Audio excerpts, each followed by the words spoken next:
Hi guys, welcome back to the channel. FPL Consult here, and in today's video I'm going to share with you guys my top Palmer replacements for Game Week 3. If you guys enjoyed today's video, please do drop a like. Please do subscribe as well, and let's get on with the video. So yesterday, during the warm-up for the West Ham versus Chelsea game, Palmer felt something according to Enzo Maresca, and therefore he was not risked. He was taken out of the starting 11, and he obviously blanked in Game Week 2, and people are having players like Spurs players coming off your bench, Burnley players coming off your bench. Game Week 2 is still ongoing even as I record this video.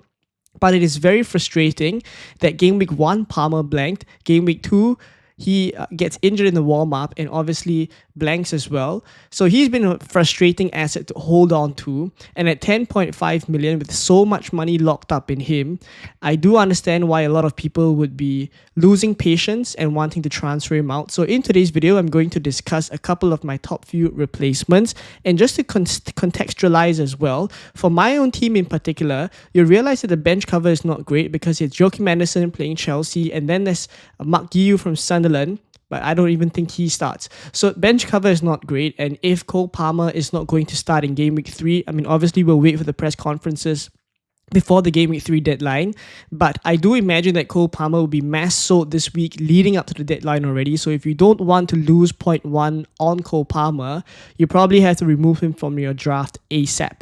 In which case, I'll discuss a couple of replacements. Just to contextualize, I have Bruno Fernandes in my team already, and yes, Manchester United have a very good fixture in Game Week 3 against Burnley at home.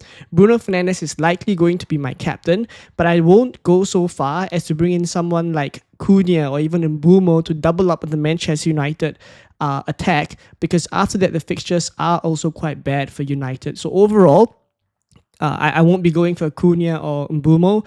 Also, when I look at Liverpool players, yes, I have Salah here. I don't mind having Florian Wirtz or someone like Gakpo from Game Week 4 onwards, but I think Game Week 3 is just a wrong window to bring Liverpool assets in, aside from, Mo Salah, who's already in my draft. They play Arsenal at home, so that's not an ideal game week to bring them in. And obviously, come Game Week 4, when Bruno Fernandes does have a trickier fixture in Man City, I can look to do Bruno Fernandes to Florian Wirtz or Gakpo, which is a better window. So again, I won't be looking at Liverpool attackers this week. And then for Crystal Palace, I already have Ismail Assar. Fixtures are pretty good for Crystal Palace overall. I think Sarr is a decent asset to consider if you are looking for Cole Palmer replacements and you don't have any Crystal Palace assets.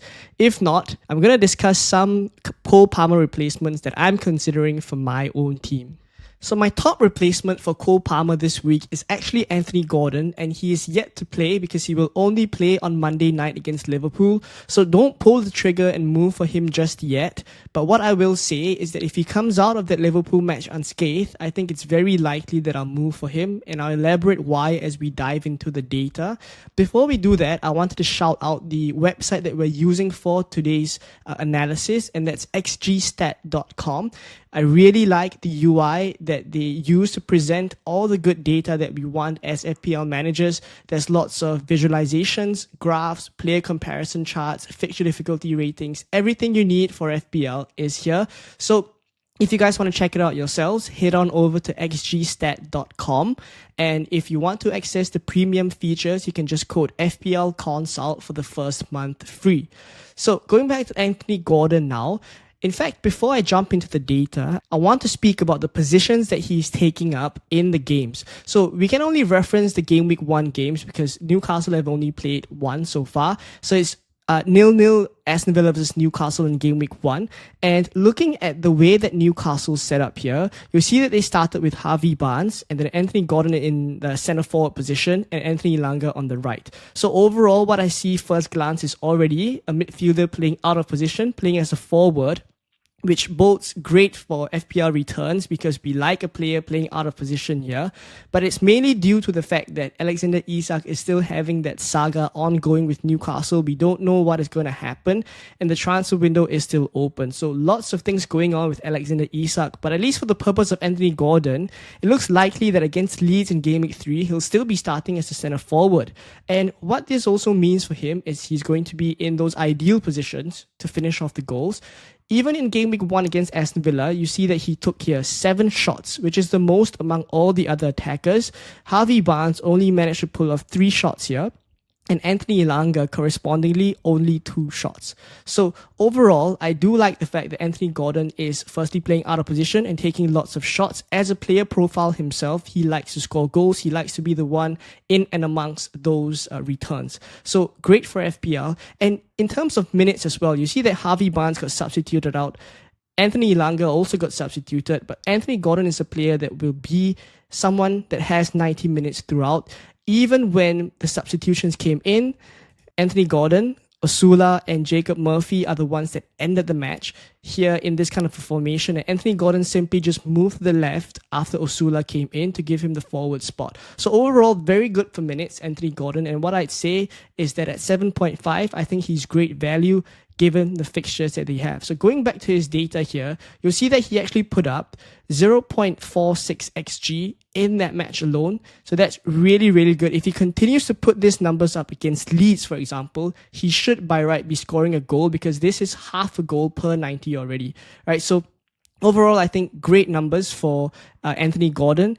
And I do feel like with the fixtures that he has, yes, Liverpool in game week 2 is the one where I said we have to wait for him to kind of come out of that match unscathed. But after that, it's Leeds in game week 3, a really plump fixture for him to come in here and do well. And then there's Wolves, Bournemouth, Arsenal in game week 6 a little bit tricky. But then there's Nottingham Forest, Brighton, Fulham, West Ham after that. And you know West Ham just did really poorly against Chelsea. So overall, I think Anthony Gordon, one of the top few replacements for me in terms of selling Cole Palmer.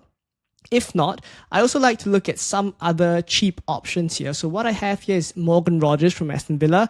I have Antoine Semenyo as well from Bournemouth, and Kudus from Tottenham. Now, all three of them, I think, present different kind of attributes as FPL assets. So we'll talk about it generally first, because I don't think that these are as good options as Anthony Gordon, and they are still, as I'm recording, yet to play in game week 2. I will expand on them more in the later videos for game week 3, but at least for the purpose of today's video, just discussing big picture, some options I'm looking at. Rogers, Semenyo, and Kudus, they all have really good fixtures moving forward.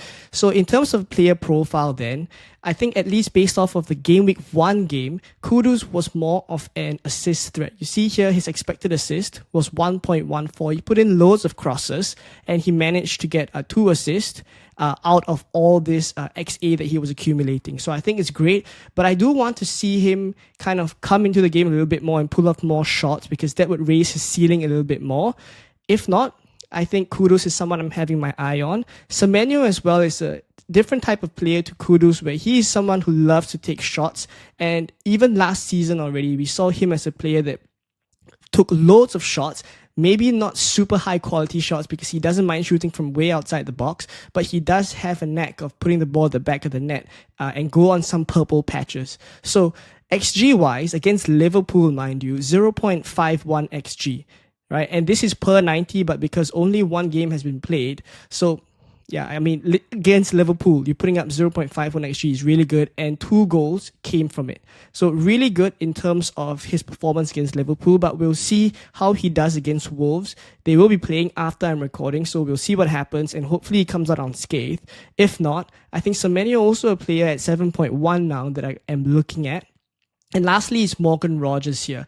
Now, Morgan Rogers, Aston Villa do go on a very good run of fixtures, and he tends to do well together with Ollie Watkins, who's already in my team. So doubling up the Aston Villa attack is not something I'm opposed to, and we know how nailed Morgan Rogers is for 90 minutes in the Aston Villa side. So among these 3 teams, Aston Villa, Semenyo, and Tottenham, I'd argue that I think Aston Villa, at least based off of what we saw last season, is one of the better attacks out of these 3. And looking at Morgan Rogers as well, you know what kind of performance he's capable of putting. He did not manage to put up any XG against Newcastle, because obviously in that game, Konsa got sent off and they were playing with 10 men. So overall, not too easy for him to get good XG chances. But if not, in terms of his XA per 90, he's actually putting up similar numbers. At least this is just a 1 game week sample size, but we see how he is involved in the Aston Villa attack as well. So overall, Aside from Anthony Gordon that I'm very keen on, these three players, Morgan Rogers, Anton Semenyo, and also Mohamed Kudus, three of them are highly on my radar as well, and we'll see how they do. And I'll put up a transfer plans video tomorrow to discuss a little bit more in depth as to the fixtures they have and likely who I'm going to go for after they've played in Game Week 2. If not, I hope you guys enjoyed today's video. Please do drop a like. Please do subscribe as well. Please do head on over to xgstat.com if you feel like this is useful data and you want to access it for yourself. And I will catch you in tomorrow's transfer plans video coming very, very soon.